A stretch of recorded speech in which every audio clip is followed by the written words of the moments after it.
everybody, and thank you for joining us at the Microsoft Power BI UK user group. I'm your host, Leon Gordon, and as always, we're back for our weekly dose of learning on Power BI and all things data related. We want this to be a fully interactive session, so please do feel free to let us know where you're joining us from in the Q&A, and also what you're looking to get from today's session as well. The Q&A will be open throughout, so please do feel free to ask questions throughout the session as well. Without any further ado, I'll give you a brief introduction to our session and our host before I hand over. So today's session is going to be an intro into Power BI Premium per user with Gilbert Quevauvilliers. Gilbert is a Power BI and data analytics consultant at Formu with over 10 years experience delivering data solutions. He has been using Power BI since its inception and has also been a Microsoft MVP since 2017. He's a very seasoned speaker and we're very fortunate to have him with us today. So without any further ado, I'll hand you over to Gilbert. Awesome. Thanks, Leon. Yeah, and hope everyone enjoys the session. And as Leon said, if there's any questions, just pop them in and hopefully I'll be able to answer them as best I can throughout. Okay, so just as Leon mentioned, a little bit about myself.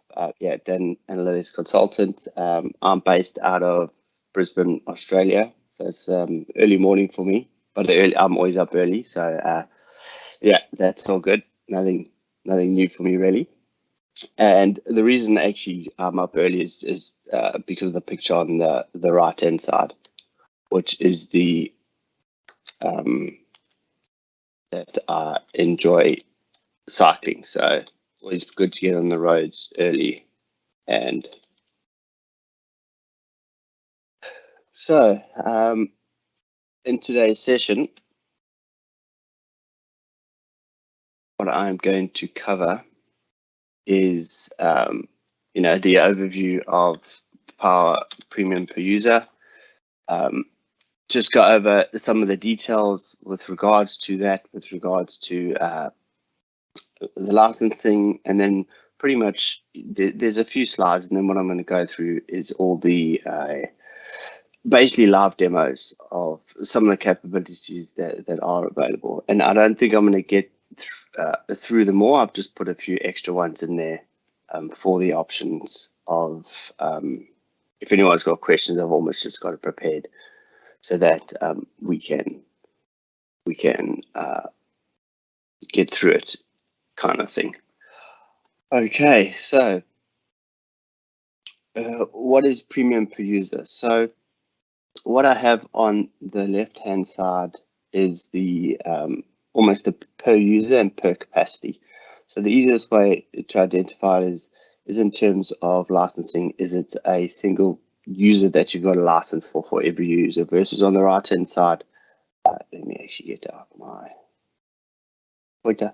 Over here we have per capacity. So when you're buying the capacity, you're buying CPU, memory, and some storage. So what we get when you're looking at premium per user is, as I said, license per user. We get paginated reports, AI, XMLA End Points, automatic page refresh, bring your own key.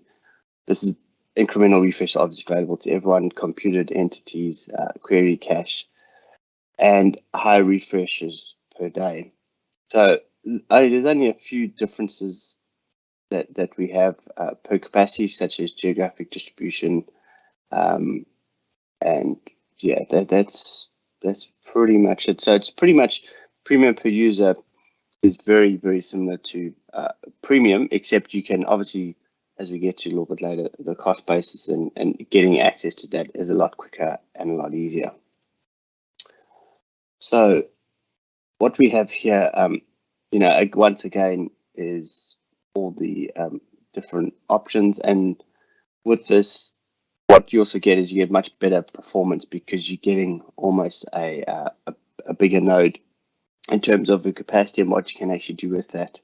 As an example, you can get up to 100 gigs worth of 100 gig data set within premium per user. And when the data is compressed, which can be up to, could be sometimes up to 10x in size. I mean, 100 gigs worth of data is a lot of data, especially if you're building your star schemas, following all those best practice ideas. You can really get it more and actually put in a massive amount of data with regards to that. as well as, which I'll show later, the XMLA End Points is really handy when you not only want to interact with the reports. What I found actually working over time is just having a way to deploy your data set individually to your reports. It now means you can update your data set in the background without having to re-upload your whole massive data set, say it's a 1 gig data set. Likewise, if you've got to just make a report change, your report's really small and quick and light, and you can make that change and publish it up, which is really awesome to see.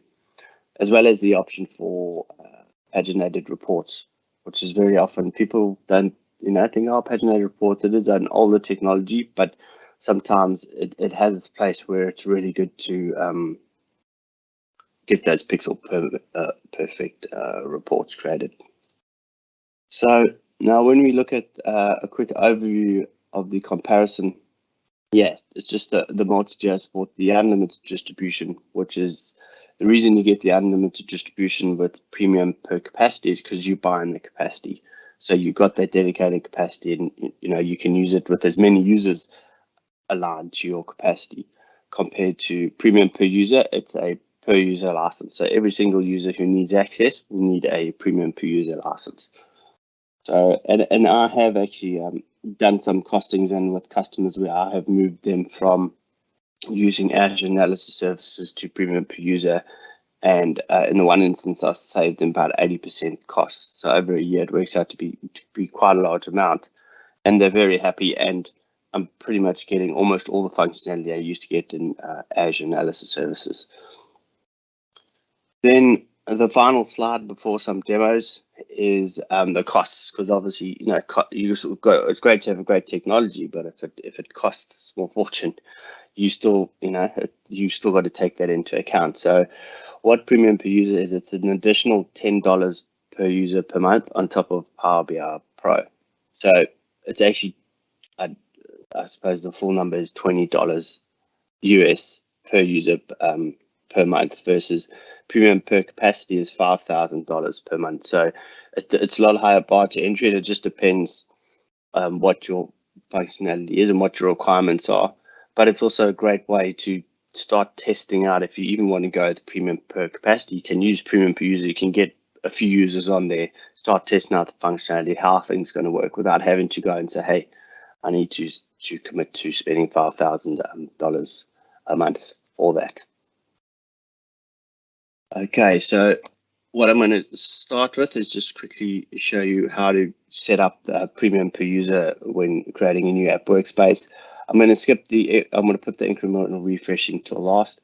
Just, I think a lot of people know it used to be a premium feature, but sometimes people still just like to see that, but I'll see if we get to that. Then I'll show some of the paginated reports using XMLA End Points, AI workloads, deployment pipelines, third-party tools. I'll just go through these, and while I'm going through, if there's Leon, if there's any questions or anyone's asking for something in particular, just let me know towards the end, and then I can show those particular features. Okay, so no worries. Let me bring up So the first thing when creating a premium per user is you need to, I'm just going to go and create a workspace, and let's just call it group, group, and click save. Now what you'll see, it's actually pretty sneaky these days, is it automatically creates those with premium per user. Now if I wanted to change that, I could go into the settings, and under premium, it takes a couple of seconds. It defaults to premium per user these days. So just something to be aware of is that if you want to change to Pro, let's have a look at, and then I'll just remove it quickly. It's pretty quick. It's amazing how fast things are on the service. I'm just going to go and pop that back on. And one of the things I'll actually show while I'm here is you have this option for data storage format. So you have the small data set storage format, and you've got the option for the large data storage format.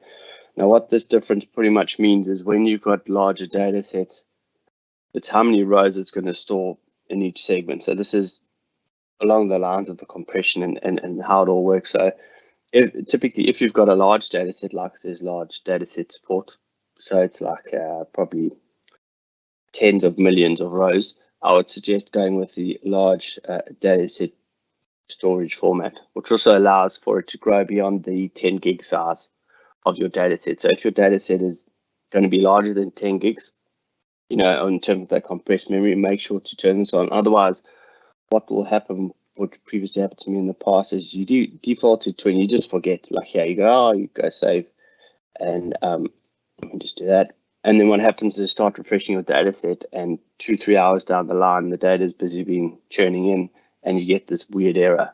But there's no timeout error, there's no this, there's no that. And what it'll be because of this this small data set storage format. So I typically always just go and default it to large so that I don't run into that particular issue. Then what I can do is if I go into the settings for my app workspace, what I'll actually do is let me actually upload a report quickly. Reason being is so that I can show you some of the premium features you get with the data set. So just bear with me. Oh, lovely. Sorry, my Power BI has signed itself out, so it's going to take me about a minute to sign back in. There we go. Good news. My multi-factors remembered itself. So there we go. This shouldn't take long. Let's see if my internet's going to play nice. It looks like it is. It shouldn't take too much longer, because while it's uploading, obviously it's got to, not only upload the PBX, it's got to put it into memory and do all those wonderful things. I'm just waiting for it to say it's successful. It looks like it is. Cool. Awesome. So now when I go through to the settings and I go under the dataset settings, what you'll see is you get some additional settings now that we're using premium or premium per user. So what we now have is we've got this connection string, which is the XMLA endpoint to the server. And what I'll do a bit later on is I'll show you how we connect to that using a lot of the third-party tools to actually get around that. We've also then got, as previously mentioned, is the large data set storage, and the other one, scheduled refresh. That's fine. Fine. It used to have. Must be going mad.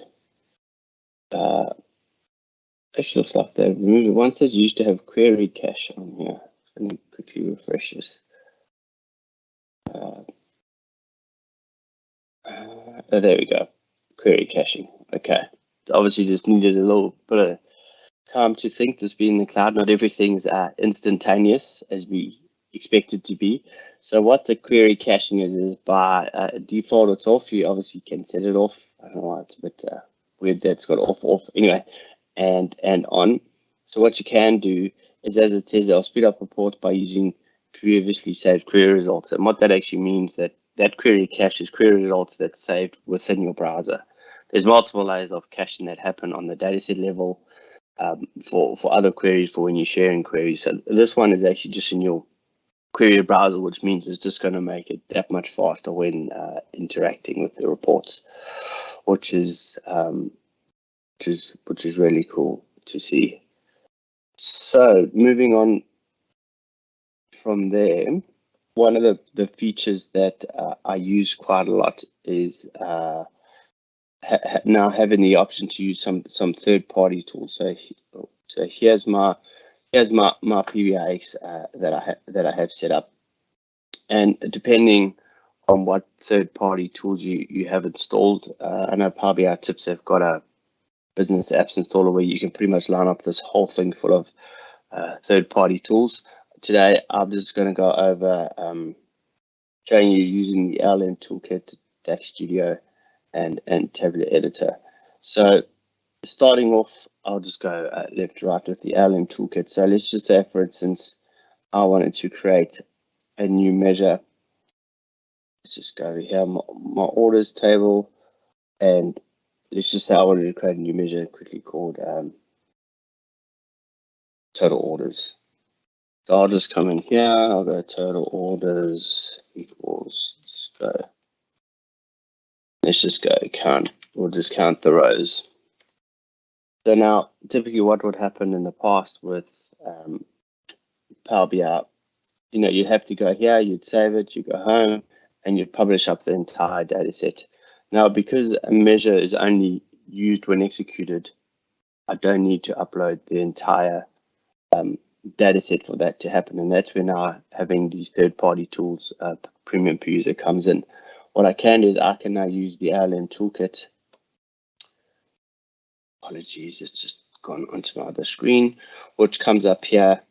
And anyone who's used the BISM normalizer Visual Studio will find it quite familiar. And now what I can do is what the ALM toolkit does, stands for Asset Lifecycle Management, is I can actually compare my PBIX to my data set in the cloud, and I can do these granular deployments. So what I'm going to do over here, I've actually got to go back to my settings over here. I need basically the server connection. So if I go server connecting settings, sorry, I go copy. If I paste that in there, what should happen now? It's going to ask me to sign in. That should work.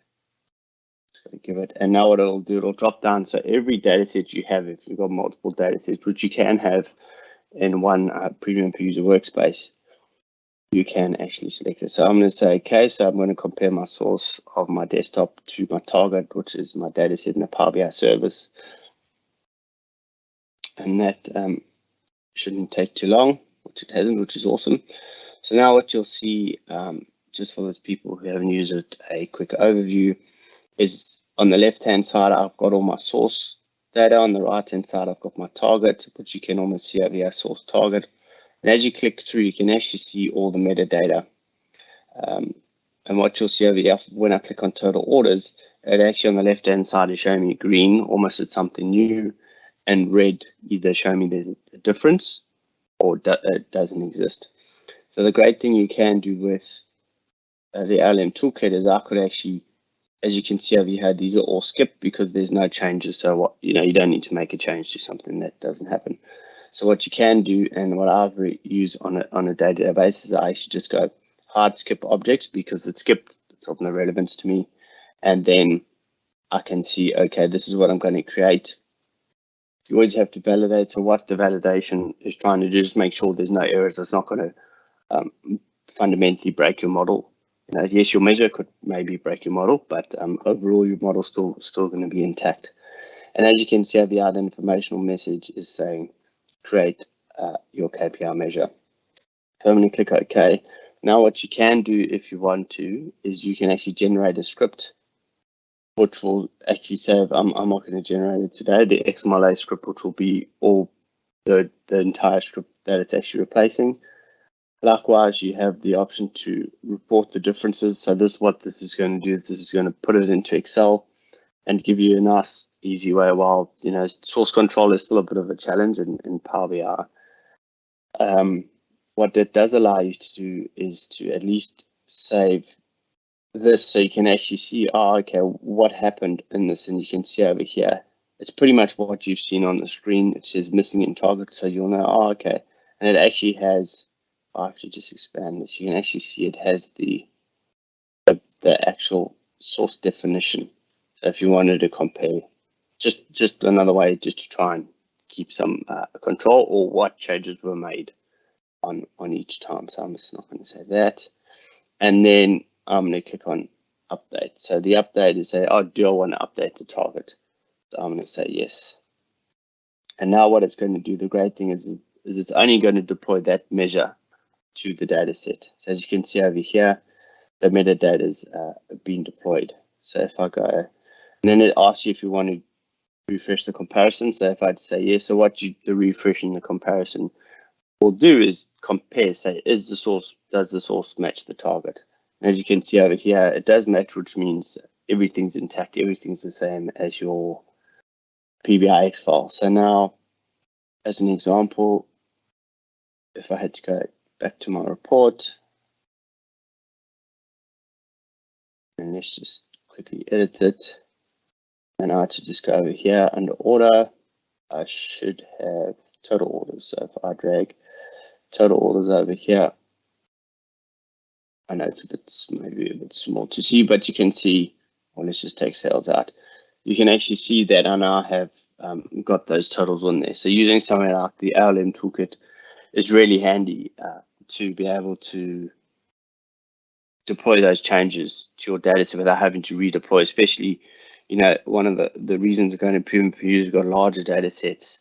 You know, I've had a customer where it's taken me a week to reprocess their data in premium per user. Now I don't want to have to go and reprocess the data every time I've got to make a small change or to a measure or something. So this just gives you that opportunity to do that. Then the second one is DAX Studio. So DAX Studio is where you can actually, you know, check your measures, do some modeling on your data set. So what I've actually done here is I've actually opened this up from RVA Desktop. What you can actually do is if I just click on new query, is I can actually just paste in that URL, which I should still hopefully have. And again, just got to log in. And now I'm actually connected to, once again, a different tool, you know, DAX Studios for your measures. And now I'm connected to the actual same data set. So what I can do over here, which I use quite often just to make things a bit quicker and a bit easier, and I can actually use the query builder in DAX Studio. So if I'm trying to debug a query or see the performance of a query as an example, I can actually just come in here. Let's say I want to drag in total orders, and let's just say I want to do it by date, and I can actually run the query. So what you'll see is I get the results over here of the query. And the awesome thing here is I can actually click on edit query, and it will show me what DAX it has used to create that. And typically, this is one of the easier ways if you're trying to write a DAX query. You know, you want to get some data out, etc. This is a very quick and easy way to do that. As well as, you know, could do a whole session just on DAX Studio in terms of what it does. The other one I quickly use, which is quite important, I find, is the view metrics. So what this view metrics allows you to do, once again, you've got these larger models, these data sets. Ideally, you've been using incremental refresh, so you've got a whole lot of these partitions happening in the background. Is this allows you to, once again, go and have a look and see where is your memory being consumed in your model. Because with premium per user, you might start off with a small data set that you upload it to the cloud, then you let an incremental refresh do its thing. So you're going to load the last 2 years worth of data. And now you're like, oh, this feels a bit bloated or a bit slow. You can come in here, see which columns are using the table. So go in and get an estimate in terms of total size. So this total size here is the memory footprint. So it's not the PBIX size or the data compress size. This is how much memory it's typically using within the Power BI service. So for instance, if this gets, say, 60 gigs, 70 gigs, it's out of that 100 gigs, you starting to get to those limits, which, you know, is just to be aware of. So this is great to see just, you know, more details around that. So I'm not going to go too much more into that, so we can cover some of the other ones. And the last, actually second to last third-party tool is Tablet Editor. So you can use Tablet Editor 2. I've just got very used to using Tablet Editor 3 to be totally honest. It is a great tool, and I find it definitely saves me hours of time when doing different things. So I'm just gonna bring this onto the screen here. And once again, this gives you an option to look into your model. And again, say here I've got my total rows. I can come in here and I can, let's just say I want to do changes to distinct counts, and let's just go let's just say order count. Let's just go customer key. And what it does is there's a whole lot of options in here where you can just go and format it. The great thing with using Tabular Editor is when using Power BI Desktop, when you make a change to a measure, for instance over here, sometimes you'll see it spinning and you just added a measure. Why is it taking so long? What it actually does is it does all the dependency checks in Power BI Desktop before it says, okay, the measure is ready to use. So sometimes if you've got a lot of tables, a lot of relationships, a lot of measures, it's got to do all those dependency checks before it commits it. So that's why sometimes you could see it spinning for a minute or two going, but I've just created a measure. Why is it taking so long? When compared to using Tabular Editor, what Tabular Editor does is it actually just takes all the metadata and copies that into Tabular Editor. So when you're working here, you're effectively working offline. Nothing's actually being written back until I actually click save. What save will do, it'll actually then save that back to the PBIX file. So if I go back here, you can now see it's actually made that change. Not only that, you can also use Tabular Editor once again to actually connect to your live model. The only thing I would say here is just remember that this is your live model, and any changes you make here, you are instantaneously making to your data set. So if you do something wrong, delete a partition, delete a table, it's deleted. So you might be in a bit of trouble, but sometimes you need to make changes. So say for instance over here, I come in here and I go, actually this one, I just need to deploy the change in there. What I can actually do, once again, Tabular Editor takes a metadata copy of the service file. So it's sort of working on your local machine without doing anything until you actually click save or deploy. So let's just stay over here. Let's just do that distinct count again. And let's just go orders. The key. I've got two options. One option is I can actually save all, which means it's just going to save it straight back in. But what I would recommend doing is I'll just go model and click on deploy. And what you can do with this deployment is you say, okay, obviously ready on deploy to. That should connect which database you want to select. Now what you do is you get some options here. We can say deploy the model structure. And if I had partitions, I could deploy the table partitions, and this one's very important here, the deploy partitions governed by incremental refresh policies. If you don't click that and I've made a change, it will just literally overwrite all your partitions. So this typically, there's always partitions, always have that selected.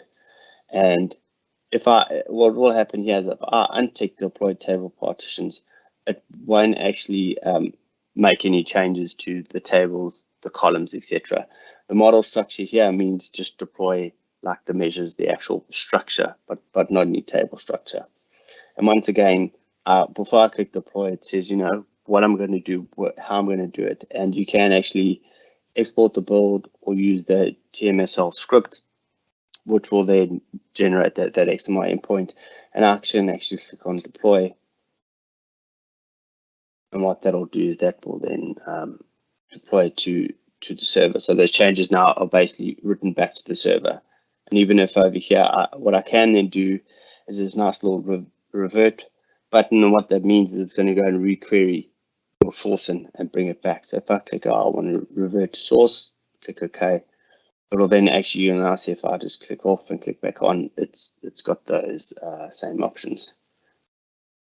I'm just going to say no, because that's done. And then the last option I'm going to show in the third-party tools is you can connect for people, I guess, like myself, who originally did the old cubes, multi-dimensional cubes. You lived in using SQL tools and Visual Studio and SQL Server Management Studio with regards to getting that done. What I'm going to do, so on Management Studio always loves to take its time, fortunately.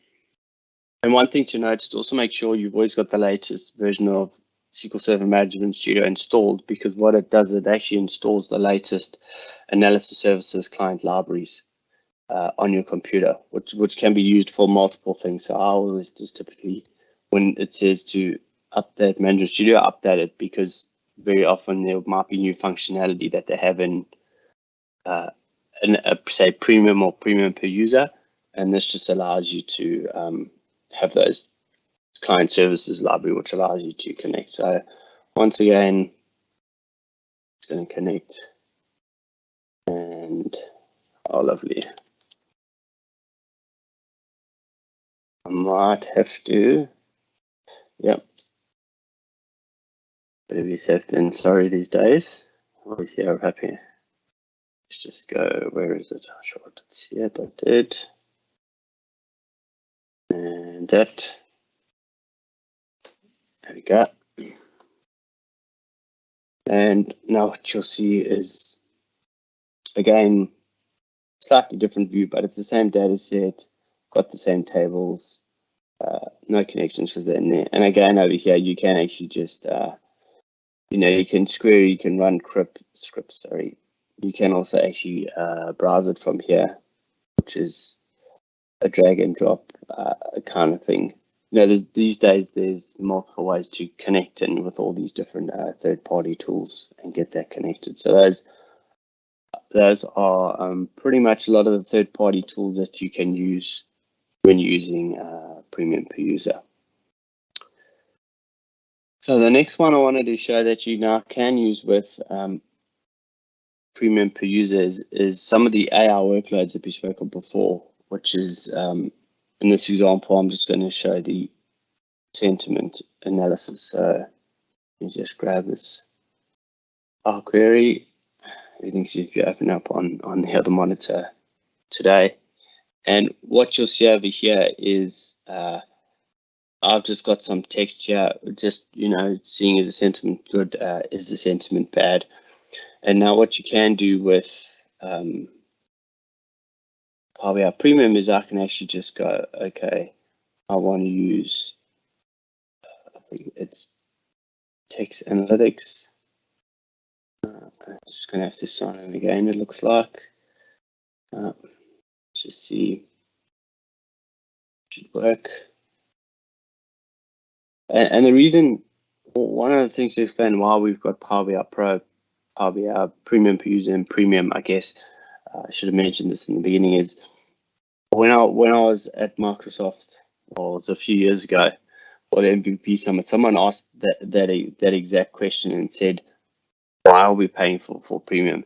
And Matthew Roach from the Power BI Premium, or the Power BI CAT team, pretty much said, the reason anything that requires additional compute, it comes at a cost.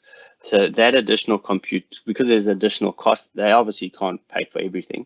They need to put it somewhere and say, hey, this is a cool feature, but because of the additional compute, we're going to put this in Premium, so you got to pay a bit extra for that. And to be fair, what I thought is my stance on it is whether it's Pro, Premium per user, or even Premium per capacity, is that the pricing hasn't changed since it started. So not only is the pricing not changed, but you're more bang for buck. You're getting more and more options, more and more features and functionality for the same price point.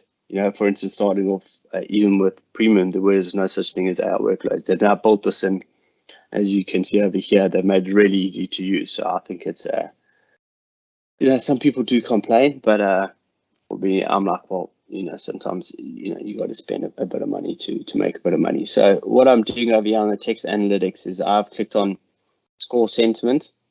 So I want to know, what the sentiment's like.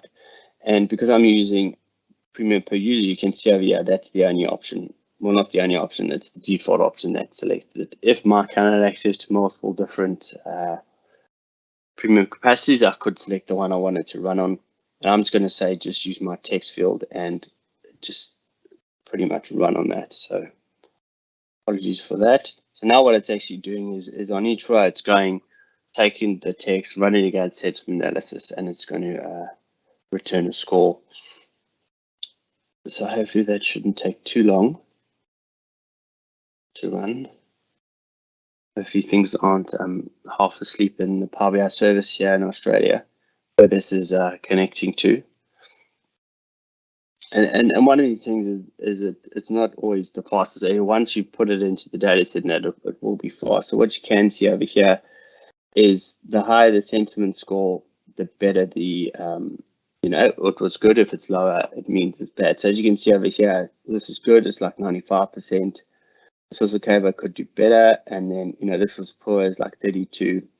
Great.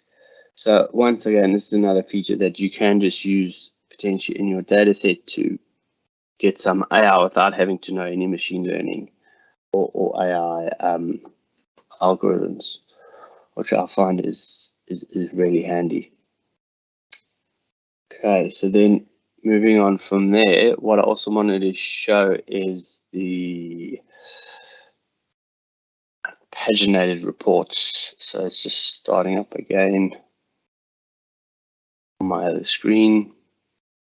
Just bear with me. Let's pop it over here. So what I've got over here is this is my paginated reports, which is your pixel perfect reports. These can also be used to export data if someone wants to get a result set, emailed to them every day in a CSV file, because Excel their favorite tool, which I also like. I think Power BI is my favorite tool, but people just have different requirements. You can use paginated reports not only for pixel perfect formatting. You can have it for exporting. You can schedule when that data gets sent, etc. So what we have over here is this is paginated reports. There's a whole lot to it, like Power BI. But what I'm just going to show you today quickly is the great thing is with all these tools, whether it was a third-party tools, Power BI, or now say paginated reports, you're always all connected to the same data set, that single source of truth, which makes it really awesome, so that everyone's looking at the same data. So everyone's going to get the same results. You're not going to go into a meeting where someone's done something on spreadsheet A, someone's done something in a spreadsheet B, and then you come to a meeting and you spend half the time deciding which number is the right number. At least with this, you always connect to that same data source. So what I can do over here is I'm going to say add a Power BI dataset connection. Oh, lovely. Let's log in again. Hopefully this is going to log in. Oh, no. I might have to do the one out. Yep. So let's do that again.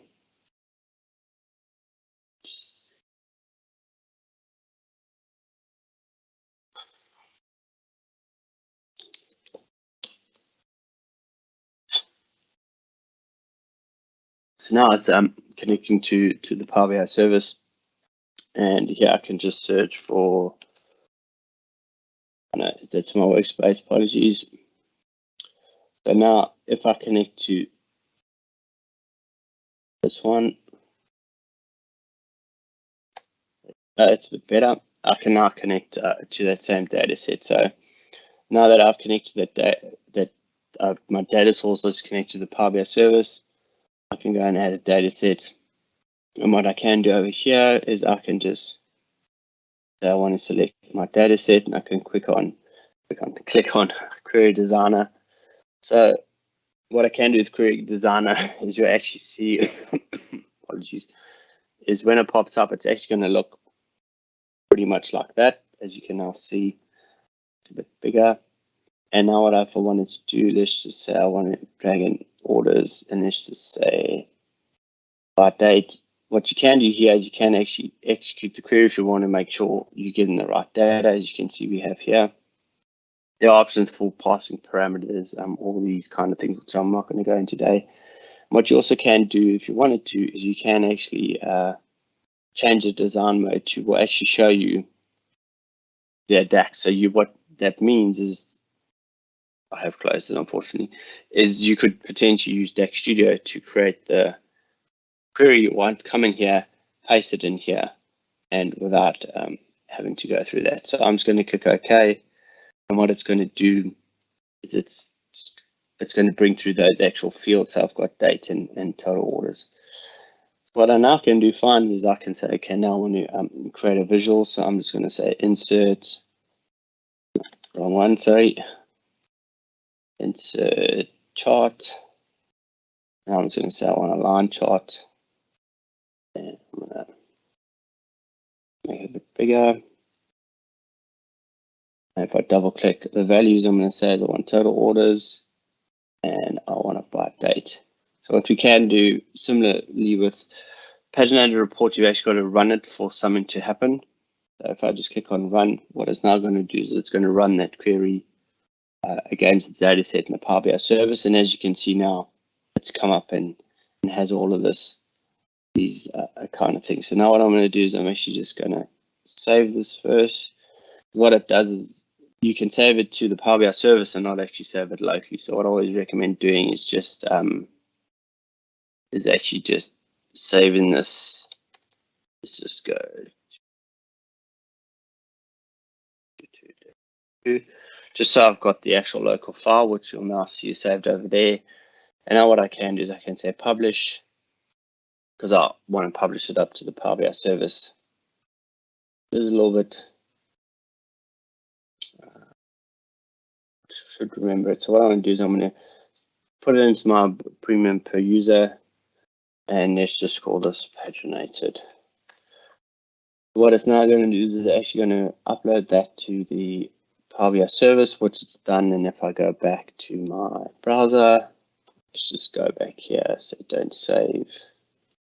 Now you can see I have my paginated report and what this is going to do. And the reason, again, this is a premium per user or premium features, because this requires additional compute, because paginated reports isn't Power BI reports. It's something additional, so it requires that additional compute. So as you can see now, I have my paginated reports. I can now have these options to export to Excel, PDF. Good to see an accessible PDF, CSV, and I can also actually subscribe to this, where I could say, you know, one of the caveats, I think, if I remember, with premium per users, you can't export it to external users. So you can only export it to users within your company. And what you can do is over here on the format, you can say if you want it in Excel or, for instance, as a CSV. So what will happen is every day when it sends it out, it's going to take this data and export it as a CSV, which can be quite handy. And you can obviously see how often you want to refresh your data set, which is pretty cool. So one of the other newer features, I was playing around with this last night, let's see for the work, is you now have the option for getting more logs out of your premium or premium per user workspace. And what that means is, you know, when are people refreshing, when are they running queries, who's running the queries, how long the queries are running for. And now you're going to keep on adding to these log analytics so you can get more log analytics. Now, in order to do that, you have to configure in Azure a log analytics workspace. And you also have to configure your Azure connections.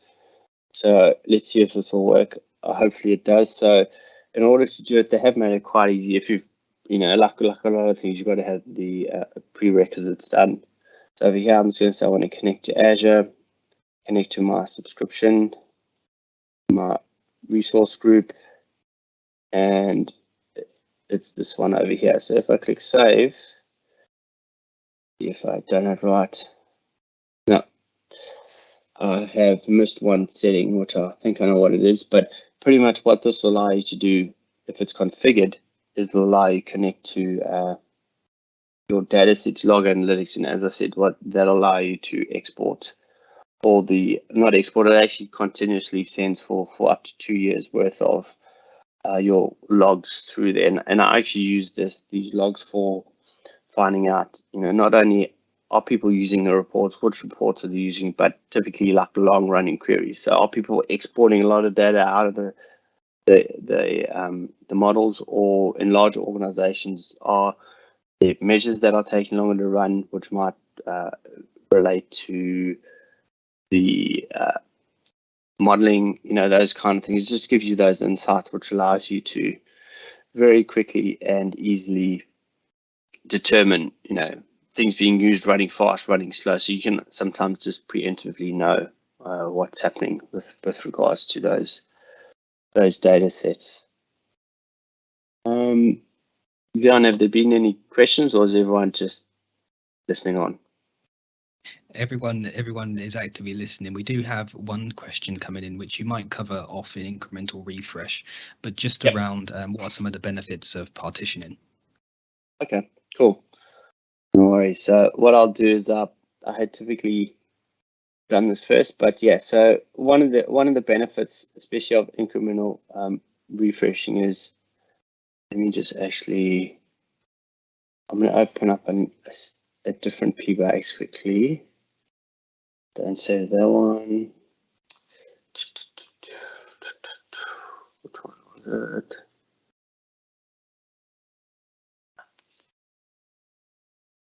Oh, okay, yeah. One of the other things while that PBX is opening, one of the other options is to have deployment pipeline set up with premium and premium per user. So what that pretty much means is, if I just go to deployment pipelines and I have this set up, what this allows you to do is to deploy into, say, a development environment where I can then have, so you can deploy it into dev, test, make sure it all works. And using deployment pipelines, I can then deploy it to a test environment where another set of people test, and then deploy it to production. But what actually happens is, in each of these, I can just deploy the changes across those different environments. So you're allowing people to just test those changes to make sure they're working as expected before you deploy it to production, versus if you just deploy it directly to production and something's broken or something's wrong, it's not too late, but it's already broken. Versus using deployment pipelines, you can test it through to, so when it goes through to production, it actually works as expected. So that was just a quick overview of deployment pipelines. So getting back to incremental refresh, the reason for incremental refresh, there's quite a few reasons. One of the reasons is also, say in my example, I've got a customer that's got a 60 gig model running in premium per user. Now, as I said, for me to reprocess that data, just because it's complex and it takes a lot of time, it literally took me a week to reprocess that data. But if I had to just run a query, I cannot have a query running for a week. There's a 5-hour limit on premium per user in terms of how long a query will run for before the service will actually say it's timed out. Whether it's still running or not, they've got to set limitations so it's fair for everyone. So when setting up the incremental refresh, the benefits are, sorry, I've lost my screen. There we go. Again, there we go. So in order to set it up, what you need to do is you need to create two parameters, which is range start, which has to be date time, and range end, which basically means when do you want it to start and when do you want it to end. And then what you do is, on your main table, your fact table typically, which will have a date, should have a date, and you can always just switch the data type to date time. To do that is what you have to say is after or equal to the range start, so when's it going to start, and is before the range end. And the reason this is pretty handy and very good is because what that means is you never have to know the end date of a month. So if you're doing something monthly, it always just says the first of the month and the first of the second month, because it says before, which I thought, when I heard about that, I was like, oh wow, that's pretty cool, because it just makes it a lot easier to go through that. So as you can see over here, I've only got one actual date. And then in terms of actually configuring the incremental refresh, if I just click on incremental refresh, it's come up. Okay, I haven't installed the latest version on my laptop. So pretty much what I'm just going to say over here is, I want it on my orders table, keep the last 5 years, and every day refresh the last 1 month. So what that typically means is another advantage of having this is I don't have to requery the entire data set every time I refresh and get all the data. I can say, just give me the last month or the last 1 day, 2 days. So it's just going to incrementally just refresh that last little bit. which makes it a lot quicker to not only refresh the data. There's less pressure on memory and that. So while you refresh it, while the data set's refreshing, if it's only a little bit, it's got to refresh, and people are using the reports, there's almost negligible impact to that. While if you have to refresh the entire data set, it has to wait to switch things in and out with regards to that. So unable to confirm. That should be fine. These things. So now what I'm going to do is let's just publish this up and click on save. Hopefully it should work even though there's been updates. Power BI service. So once again, there. Again, this should not take long. And again, another reason, as you can see over here, for using incremental refresh is that it's only going to publish up this one month's worth of data and not the last 5 years. So if I now go back through to my Power BI service, let's just go back to this one. Let's just go to the incremental refresh settings. Because I'm using Azure SQL Server, I don't actually have to configure the gateway. Let me just make sure that, yep, that's all good. So now what I can do is if I click on refresh, what hopefully they should be doing, it's all set up because I was making some changes, is if I now go back and I click on refresh history, you can see it's actually in process. So now what it's doing is actually in the background is it's going through and creating all those partitions. So if I actually just come in here, because this one's already open and I know we're getting close on time, is if I just go click on refresh the database, as you can now see, I've got my new database. And let's just see, this is normally pretty quick. There we go. Now what I can do is if I right click on order and click on partitions, it's the same as before, it's just seeing it different ways. What I now should see is my different partitions that have been configured. Yep, and don't worry about the 0 rows for now. This is just the demo. I just do this to get the data through super quick. Is you can see it's created the partitions for each year, and then I've got the last 2 months with regards to that. So another advantage, as you can see, it's actually created these partitions for me, and I now would have my entire data set. And if I had an issue where someone said, oh, you know, there's an issue, we had to republish data for 2021, can we get that updated? What I could actually do coming in here, I could just click on 2021, click on process, say I want to process full, and click OK. And OK, I'm not sure why it's doing that, but basically you could then just reprocess those individual partitions. So once again, that makes it another advantage. You can just reprocess those partitions as required. And what else was I going to say? Oh yeah, and the other final option is the partitions when it's creating those segments with the large data set storage format. That also allows you to have those segments created and just for better querying and processing. So yeah, so that's hopefully that's covered off the question with regards to the incremental refresh and setting it up and the advantages of doing that. Excellent, thank you, Gilbert. It definitely has. Cool. Well, that's pretty much it. I know we're getting close to time. Is there anything else, or pretty much that's my pretty much my presentation. Fantastic. Pretty much. Where's the last one? Yeah, there. Where is it? Yeah. So thanks everyone. If you want to connect with me, or if you got any questions after this, you can find me on Twitter at GilbertQ or at my website formula.com/blog. And yeah, fantastic. Thank you very much, awesome. Gilbert. Absolutely excellent session. I've just put into the chat, into the Q&A for everybody, a feedback form. So if you could just take 10 to 15 seconds to fill that out for us anonymously, it will help us continue to make and grow and get better content as well for our webinars in the future. Now, Gilbert, with that being said, like I say, absolutely fantastic session. So thank you very much for that. We do have one key question that if you've just got a few minutes, we could answer. Yep. And this is around the transition from Pro to Premium or Premium per user. Yep. When do you usually see, or what category do you feel the client should be in before making that transition? Yeah, so for me, it'll almost come back to very often that there'll be a few potential key points. One of them would be, I guess, if I had to put it on, probably, let's put on this slide here.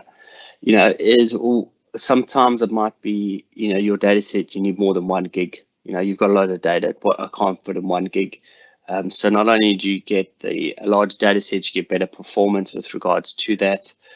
As considerations, very often I am actually finding, because more and more of our data sets are using Premium per user, I'm going with using the XMLA read and write endpoints, because not only can I split the data set from the report, which you can do in Pro.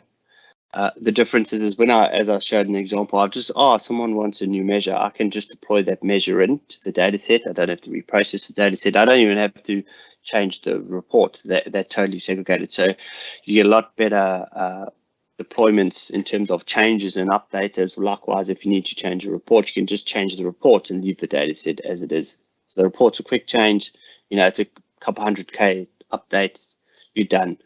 And also it just comes down to, they might want to say, I need a CSV every day of the report. And if you've got Premium per user, and say you originally using Premium per user because of a larger data set, and now they want that export, you can say, yeah, sure.